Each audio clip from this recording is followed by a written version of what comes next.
Salut à tous, on se retrouve cet après-midi pour l'épisode numéro 27 des vidéos sur les transferts. On perd pas de temps, on commence tout d'abord avec la première info qui concerne l'Italien Insigne et l'AC Milan est très intéressé par Insigne sous contrat avec le Napoli jusqu'en juin 2022. L'agent du joueur a rencontré les dirigeants de l'AC Milan mercredi dernier, donc la semaine dernière. Ça serait un bon coup pour les Milanais, je pense, bien sûr, Insigne, plus il connaît très bien le championnat italien, ce serait un bon coup pour l'AC Milan de recruter Insigne, ce serait un bon coup pour le joueur, je pense, de quitter Naples. Ça fait quand même pas mal de saisons qu'il est du côté de Naples. Et l'AC Milan risque de jouer quand même la Ligue des Champions, parce qu'actuellement ils sont quand même deuxième du classement, alors que Naples, actuellement ils sont cinquième. Donc c'est les 4 premiers qui se qualifient pour la future LDC. Donc ils sont en ballottage avec l'équipe de l'Atalanta Bergame et de l'AS Roma pour cette 4ème place qualificative, parce que le championnat ça risque d'être l'Inter, l'AC Milan et la Juventus, les 3 premiers qualifiés. Bien sûr il y a une 4ème place, donc voilà, pour le joueur ça peut être une belle opportunité, pourquoi pas de jouer du côté de l'AC Milan la saison prochaine et bien sûr rejouer la LDC. Ensuite, donc selon le journal L'équipe, le OGC Nice est déjà actif pour préparer la saison prochaine, parce que Nice, cette saison, c'est une saison très moyenne. Pourtant, ils ont été rachetés ces dernières années, l'équipe de Nice, par un investisseur britannique. Il a injecté quand même quelques millions dans cette équipe. Puis voilà, les résultats sont pas ouf, à part quelques joueurs qui sont bons comme Amine Gouiri, qu'on va parler après. Donc, proposition d'un contrat de 5 ans à Kay Ruiz Atil, un jeune joueur du Paris Saint-Germain qui joue très peu, lui risque de quitter l'équipe du PSG, et possibilité de mettre 12 millions d'euros sur la table pour Pape Matar Sarr, un joueur du FC Metz. Donc voilà les gars, Nice a des objectifs plutôt élevés quand même pour la prochaine saison. Ensuite on va parler d'un jeune joueur que je connais pas du tout, mais voilà, il y a des clubs qui sont quand même intéressés par ce jeune joueur qui a seulement 15 ans. Donc quand tu vois que le FC Barcelone, Dortmund, le Bayern Munich, Chelsea, Manchester City et le RB Leipzig sont intéressés par cette jeune pépite néerlandaise, donc il a 15 ans, c'est un milieu offensif de l'Ajax, donc il s'appelle Gabriel Misshouy. Donc je le connais pas du tout, mais bon, quand tu vois les équipes qui sont intéressées par lui, c'est qu'il doit avoir un très bon niveau bien sûr. Donc il a seulement 15 ans, donc on aura le temps bien sûr d'en reparler. Donc voilà, des grosses écuries sur voilà, la pépite de l'Ajax Amsterdam. Ensuite les gars, on va parler de Lucas Zidane. Donc le fils de Zinedine, bon il fait pas la même carrière que son père, donc lui c'est un gardien. Et Lucas Zidane à propos de l'OM, c'est un club historique, l'un des meilleurs en France, avec un public très exigeant. J'aimerais bien pouvoir jouer là-bas un jour. Donc là c'est quand même c'est un appel bien sûr à l'OM, voilà. En plus l'OM cherche un gardien, voilà, il cherche l'après Mandanda, cette équipe de Marseille, pourquoi pas Lucas Zidane. Voilà, bien sûr Zidane c'est relié cette ville de Marseille. N'oubliez pas que Zinedine Zidane est né du côté de Marseille. Il n'a jamais joué du côté de l'OM. Peut-être son fils pourrait jouer. Voilà, Lucas Zidane. Du côté de l'OM, bien sûr, ça peut se faire. Ensuite, on va parler d'un attaquant qui fait une grosse saison, les gars, que ce soit avec l'équipe du Celtic ou avec l'équipe de France Espoir. C'est Hudson-Edouard, et Arsenal et Leicester sont intéressés par Hudson-Edouard. Les Fox restent néanmoins en pôle dans le dossier, bien sûr, Hudson-Edouard.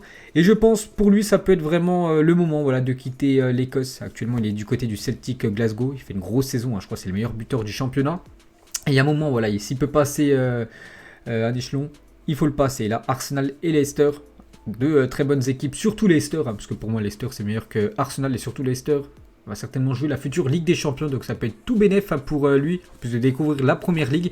Donc le championnat écossais c'est un peu comme le championnat de Première Ligue, donc voilà, pourquoi pas voir Hudson-Edouard du côté de Leicester lors du prochain Mercato. Et surtout Leicester, il pourrait soit le combiner avec Jamie Vardy, ou soit préparer tout simplement l'après Vardy.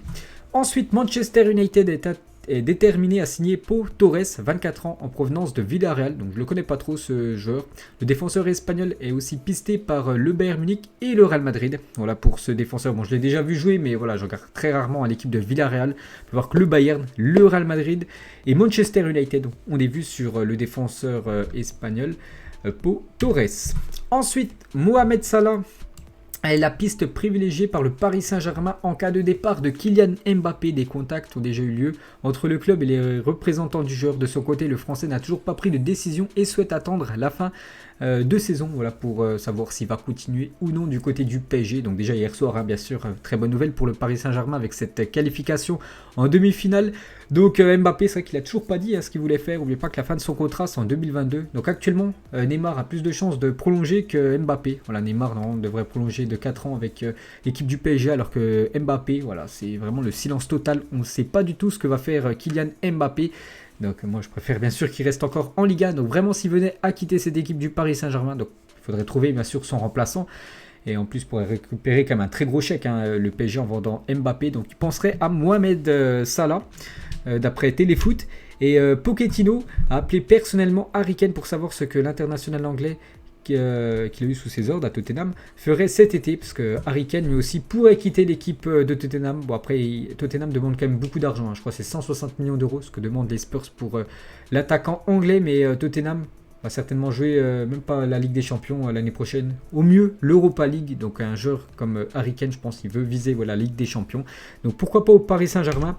Et le PSG va absolument prolonger Mbappé, mais en cas d'échec, hein, voilà, 3 joueurs sont ciblés, donc Salah qu'on a parlé, Harry Kane, et le dernier bien sûr Léo Messi. Mais d'après les dernières tendances, Messi pourrait prolonger son aventure au Barça. Donc n'oubliez pas que Messi prendra sa décision comme Kylian Mbappé en fin de saison.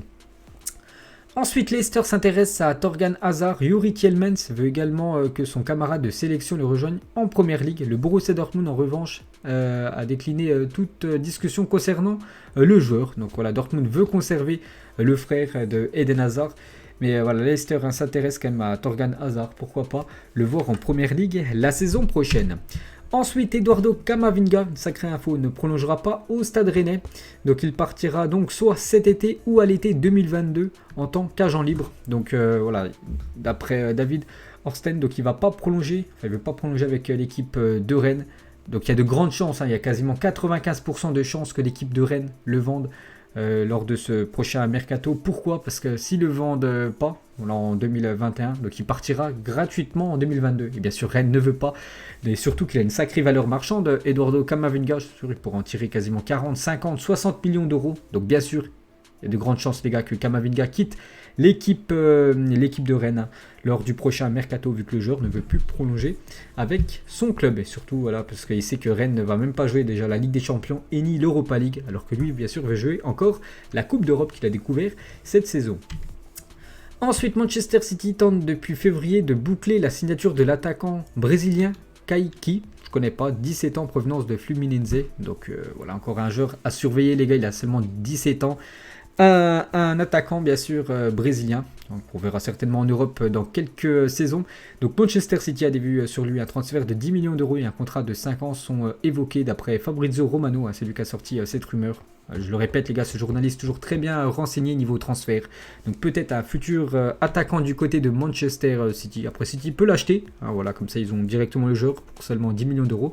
Et le prêter dans la foulée, soit leur prêter à Fluminense ou soit une autre équipe européenne. Ensuite, la Juventus réfléchira à faire revenir Moskin, qui est actuellement prêté par le Paris Saint-Germain, enfin prêté au Paris Saint-Germain par Everton, d'après Tutosport. Hein, c'est vrai qu'il avait quitté cette équipe de la Juventus. Transfert définitif, hein, du côté de Everton. Et du coup, la Juventus maintenant réfléchit à le faire revenir à Moskin, l'attaquant italien. Ensuite, sous contrat jusqu'en juin 2022, José Juan Macias, un joueur mexicain, intéresserait l'OM de Pablo Longoria. Le Mexicain pourrait être acheté pour 10 millions d'euros. Donc lui, je le connais aussi pas du tout, les gars. Voilà, il évolue dans le championnat mexicain. Je regarde jamais le championnat mexicain. Donc voilà, ce joueur pourrait découvrir l'Europe, hein, du côté de Marseille. Bon, après, voilà, Marseille devrait quand même verser 10 millions d'euros, bien sûr, pour ce transfert. Ensuite, Liverpool serait fortement intéressé par le profil de Pedri, le jeune joueur blaugrana, révélation, hein, cette saison du côté du club catalan avec Araujo. Donc le FC Barcelone ne souhaite absolument pas le vendre et cet intérêt pour accélérer le processus de renouvellement du contrat du joueur. Et j'ai vu que, une info que j'ai vue il y a quelques jours, hein, que bien sûr il pourrait prolonger son contrat et mettre une clause libératoire à plus de 350 millions d'euros à l'équipe du Barça sur le jeune Pedri. Très jeune, hein, il a seulement 18 ans, il fait une grosse saison quand même du côté du FC Barcelone. Donc bien sûr, Liverpool est intéressé, mais le Barça ne veut pas lâcher sa pépite, là, qui est très jeune et c'est vraiment l'avenir du club catalan.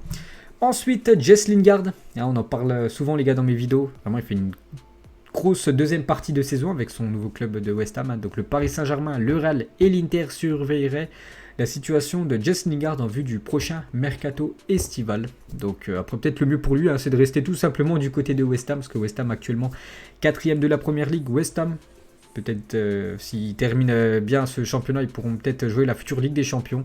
Et je pense là vraiment il aura sa place bien sûr d'être titulaire, hein, dans cette équipe de West Ham. Donc affaire à suivre, hein. Je pense le mieux c'est de rester dans son club. N'oubliez pas qu'actuellement il est toujours prêté, hein, par l'équipe de Manchester United. Ensuite, l'agent de Agüero est actuellement à Barcelone pour négocier son arrivée cet été. Donc Kun Agüero, qu'on avait parlé, hein, il y a quasiment un mois, on le savait, voilà, c'est officiel, hein, il quittera cette équipe de Manchester City. Et son agent est du côté du FC Barcelone, hein, pour certainement une arrivée libre, hein, lors du prochain mercato. Ensuite, l'AS Roma s'intéresserait à Amine Gouiri pour renforcer son attaque. Donc Amine Gouiri, une grosse saison du côté de Nice. Pourquoi pas tenter l'aventure du côté de l'Italie, du côté de l'AS Roma, pour soit combiner lui et Dzeko, ou soit tout simplement penser à l'après Dzeko. Donc ils n'ont pas du tout le même profil. Amine Gouiri plus un joueur technique, plus rapide que Dzeko, plus on va dire un joueur, c'est un joueur de devant, voilà, qui détourne les ballons bien sûr, tout ça. Mais voilà, pourquoi pas voir Amine Gouiri, hein, du côté de l'AS Roma dans quelques mois, et bien sûr ça peut se faire. Donc après ce serait une grosse perte quand même pour l'équipe de Nice. Ensuite, le Paris Saint-Germain aurait manifesté son intérêt pour Lucas Vazquez, dont le contrat avec le Real Madrid expire cet été. Le couteau suisse de Zidane, hein, parce que Vazquez, pourquoi je dis couteau suisse? Parce qu'il peut jouer partout. De base, c'est un ailier et actuellement il joue défenseur droit. Bon, actuellement il est blessé. Donc le Bayern est également intéressé, hein, par Lucas Vazquez d'après le journal AS.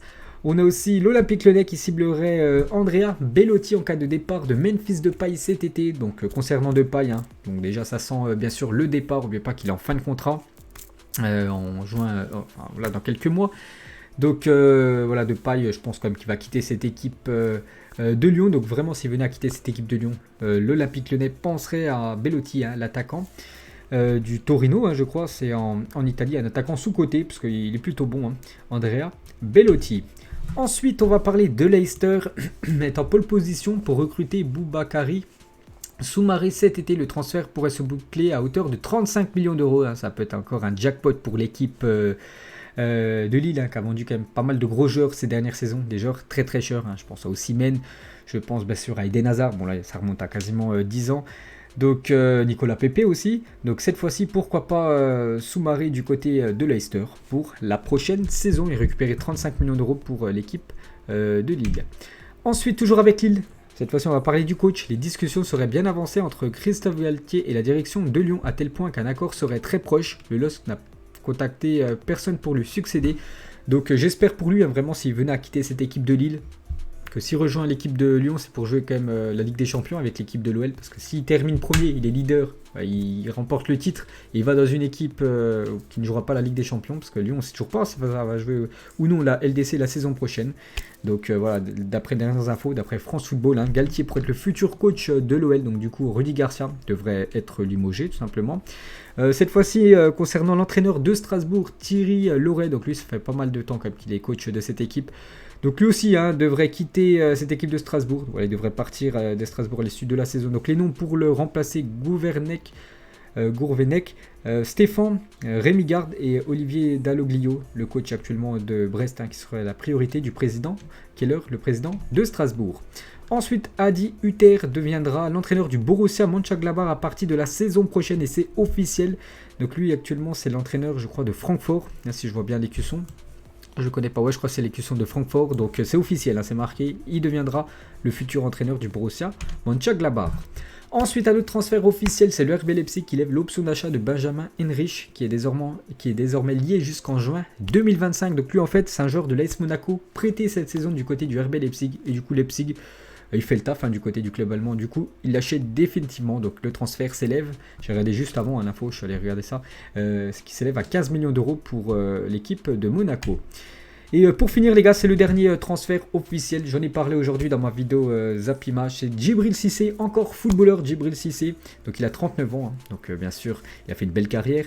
Donc il signe au Panathinaikos de Chicago. Donc c'est une équipe de 4e division américaine. Le club a été fondé par un père et son fils grec et fan du Panathinaikos il y a tout juste 2 ans. Donc voilà, il tente l'aventure aux États-Unis. Djibril Cissé. Donc voilà les gars, on a fait le tour de cet épisode numéro 27 des vidéos sur les transferts. J'espère que ça vous a plu. Nous on se retrouve soit fin de semaine, soit début de semaine prochaine pour le prochain épisode. Bonne journée à vous et à plus tard.